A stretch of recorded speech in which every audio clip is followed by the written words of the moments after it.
નમસ્કાર વિદ્યાર્થી મિત્રો, ફરી એકવાર તમારું સ્વાગત છે અમારી આ યુટ્યુબ ચેનલમાં. તો મિત્રો, આજે આપણે આ વિડીયોમાં ગણિત છે મિત્રો એનું એકમ કસોટીનું ઓરિજિનલ પેપર સોલ્યુશન જોવાના છીએ. ઓરિજિનલ એટલે કે જે આજની આપણી 31 તારીખે મિત્રો લેવાનું છે, મોડલ પેપર નથી. આ ઓરિજિનલ પેપર છે. વિષય આપણો ગણિત રહેશે. ધોરણ છે આપણું 6. સમય રહેશે આપણો 1 કલાક. સમાવિષ્ટ પ્રકરણ 1, 2, 3. કુલ ગુણ રહેશે 25. તો સાહેબ તમારા પૂરેપૂરું પેપર સોલ્યુશન જોવાનું રહેશે. અને જો તમે ચેનલને સબસ્ક્રાઈબ ના કરી તો ચેનલને સબસ્ક્રાઈબ કરી લેજો. અને આની પીડીએફ જોતી હોય તો ટેલિગ્રામ અને વોટ્સઅપ ચેનલ નામ વન એજ્યુકેશન ગુજરાત છે, સર્ચ કરીને તમારે જોઈન કરી લેવાનું રહેશે. ડિસ્ક્રિપ્શનમાં હું તેની લિંક નાખી દઈ, તો મિત્રો સાહિત્ય જોઈ લેજો. તો આપણે જોઈએ તો યોગ્ય વિકલ્પ પસંદ કરીને જવાબ આપો, કોઈ પણ 5. તેમાં પહેલો ક્વેશ્ચન છે 101, 25, 25 ને 84 છે, 210 છે, 94 તેવીમાંથી ખાલી જગ્યા એ સૌથી નાની સંખ્યા છે.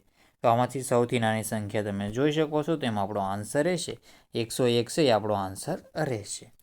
પછી બીજા નંબરનું છે 9, 7, 1, 4 અંકો વડે બનતી 4 અંકની મોટામાં મોટી અને નીચે પૈકી સંખ્યા કઈ છે? તો 9, 7, 1, 4 અંકો વડે બનતી 4 અંકની મોટામાં મોટી નીચે પૈકી કઈ સંખ્યા બનશે? તો 9741 આન્સર રહેશે. તો આપણો જવાબ રહેશે એમાં સી, 9741. આ સૌથી મોટામાં મોટી સંખ્યા બનશે. પછી છે ત્રીજા નંબરનો ક્વેશ્ચન 3, 6, 4, 0 અંકો વડે બનતી 4 અંકની નાનામાં નાની સંખ્યા નીચે પૈકી કઈ છે? તો નાનામાં નાની સંખ્યા ઓલામાં મોટામાં મોટી હતી. તો 3047 આપણો જવાબ રહેશે. શું આન્સર રહેશે? 3047, ડી જવાબ રહેશે. પછી છે ચોથા નંબરનો ક્વેશ્ચન 5 અંકની સૌથી મોટામાં મોટી સંખ્યા કઈ છે? તો 5 અંકની મોટામાં મોટી સંખ્યા આન્સર રહેશે આપણો આમાં આ. આપણે જોઈએ તો 99990. શું આન્સર રહેશે? 99999 આન્સર રહેશે. 5 અંકની સૌથી મોટી સંખ્યા રહેશે. 6 અંકની બની જશે લાખ. પછી છે 4 અંકની સૌથી નાનામાં નાની સંખ્યા કઈ હશે? તો 4 અંકની સૌથી નાનામાં નાની સંખ્યા રહેશે 1000. કઈ આન્સર રહેશે? 1000. તો મિત્રો સાહિત્ય આ 5 ક્વેશ્ચનના આન્સર તમારે જોઈ લેવાના છે, અને સ્ક્રીનશોટ લેવો હોય તો તમે લઈ શકો. સાહિત્યનો આન્સર જોઈ લો. તો તમારે પોઝ કરીને મિત્રો વાંચી લેવાનું રહેશે. તો સાહિત્ય પોઝ કરીને જોઈ લેજો. તો આપણે આગળના ક્વેશ્ચન હવે જોઈ લઈએ. તો આપણે જોઈએ તો છઠ્ઠા નંબરનો ક્વેશ્ચન છે. હવે અહીંથી આપણે 6 થી 10 જોઈ લઈશું. 6 થી આપણે 11 જોઈ લેવાનું. 4 અંકની સૌથી મોટી સંખ્યામાં 1 ઉમેરતા તે કઈ સંખ્યા મળે છે? તો 4 અંકની સૌથી મોટી સંખ્યામાં 1 ઉમેરતા તેમાં જવાબ આવશે આપણે 10,000 મળી જશે. કેટલો આવશે? 10,000 મળી જશે. 9,999 4 અંકની સૌથી મોટી અને 10,000 1 ઉમેરતા મળી જશે. પછી 7મા નંબરનો ક્વેશ્ચન છે. આપણે જોઈએ તો 5,27,864 ને ભારતીય સંખ્યા મુજબ અલ્પવિરામના ઉપયોગથી દર્શાવતા નીચે પૈકી કયો વિકલ્પ સાચો બનશે? તેમાં આપણો જવાબ મળી જશે આ 5,27,864. 1 મિલિયન બરાબર કેટલા થશે? તો 1 મિલિયન બરાબર કેટલા થશે? તો 1 મિલિયન બરાબર જવાબ આવશે 10 લાખ. કેટલા જવાબ આવશે? 10 લાખ. પછી છે 9મા નંબરનો ક્વેશ્ચન 10,000 બરાબર હોય તો 10,000 બરાબર કેટલા હજાર થશે? તો આમાં જવાબ આવશે 10,000 જ જવાબ આવી જશે. શું જવાબ આવી જશે આમાં જવાબ આપણો રહેશે 10,000 જ આન્સર રહેશે. પછી છે ચોથા નંબરનો ક્વેશ્ચન. તો આમાં તમારે ગણતરી મિત્રો કરી લેવી. આમાં આપણો જવાબ આવશે 43,904 જવાબ આવી જશે. કેટલો? 43,904 જવાબ આવશે. ગણતરી કરી લેજો. તો સાહિત્ય મિત્રો આવી રીતે આપણે આના આન્સર જોઈ લીધા. સાહિત્ય તમે પણ આના આન્સર જોઈ લો. હવે સાહિત્ય પોઝ કરીને આન્સર જોઈ લેજો. આપણે આગળના ક્વેશ્ચન જોઈ લઈએ હવે. તો 11મા નંબરનું છે 28,721માં 2ની દરેકની સ્થાન કિંમત. તો 28,000 કેટલા છે? 28,721. તો આની પાછળ શૂન્ય મૂકી દેશો. 2 છે એક સ્થાન કિંમત, તો 1, 2, 3 ને 4 અને આ 20. તો આ 20,020 જવાબ રહેશે. 20,020 જવાબ આન્સર રહેશે. તો એમાં જવાબ છે 20,020. પછી છે કેટલા સેન્ટીમીટરથી 1 મીટર બને છે? તો 100 સેન્ટીમીટરથી 1 મીટર બનશે. અને 13મા નંબરનો ક્વેશ્ચન છે ચોખા ખરીદવા બજારમાં જઈએ ત્યારે આપણે તેને ખાલી જગ્યા એકમમાં ખરીદીએ છીએ. તો એમાં જવાબ આપણો આન્સર ડી રહેશે, કિલોગ્રામમાં. શું આન્સર રહેશે? કિલોગ્રામ આપણો આન્સર રહેશે. તો આવી રીતે તમારે જવાબ જોઈ લેવા. અને આપણે આમાં 43,904 આગળના ક્વેશ્ચન જોઈ લઈએ હવે. 9,05,41,000ને અંકમાં લખીએ તો કેટલા થશે? 9 કરોડ છે તો 9 કરોડ 5 લાખ રહેશે મિત્રો. અને 41, તો પહેલાં તો આપણે જોઈએ તો 41 આનું આવે, આ 41,410 છે, આ એનું આવે. આ બે ઓપ્શનમાંથી આવીએ કે આ 5 લાખ છે, આ મિત્રો 9,50,00,000થી જ આ એનો આવે, તો જવાબ આવશે એ. પછી છે 58,423,202 અંકમાં નીચે પૈકી કઈ રીતે લખાય? તો પહેલાં 58 મિલિયન એટલે આ જો મિત્રો 58,42,000ને આપણે જોઈએ તો 5 કરોડ.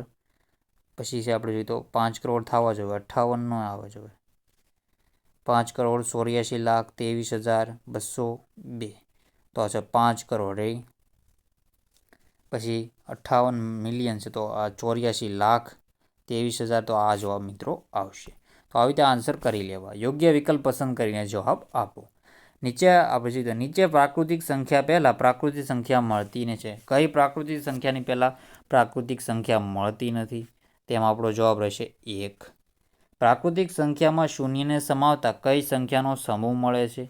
તેમાં આપણો જવાબ રહેશે પૂર્ણ સંખ્યા મળે છે. પછી ત્રીજા નંબરનો ક્વેશ્ચન છે, નીચેનામાંથી કયું વિધાન સાચું છે? તો એમાં જોઈએ તો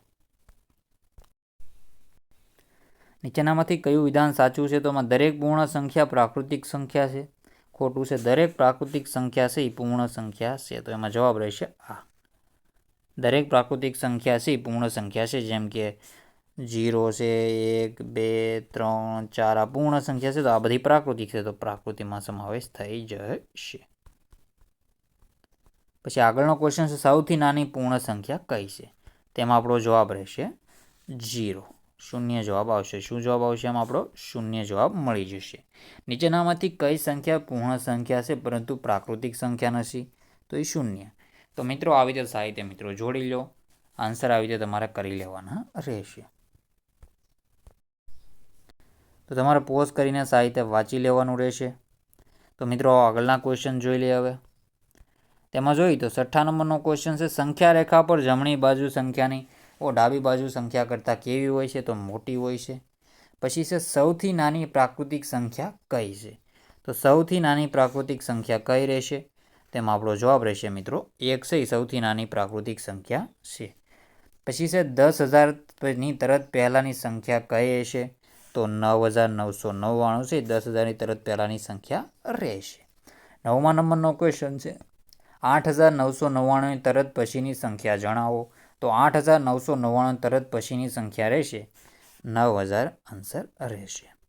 99ની તરત આગળ અને તરત પાછળની સંખ્યાનો સરવાળો કેટલો થાય છે? તેમાં આપણો જવાબ આવશે 198. કેમ કે 99 પહેલાંની સંખ્યા રહેશે 98 ને 99 પછી તરત 100, તો 8, 9, 198 જવાબ આવી રીતે કરવાનો રહેશે. પછી છે નીચે પૈકી કયો વિકલ્પ પસંદ કરવાથી આ સાચું બનશે?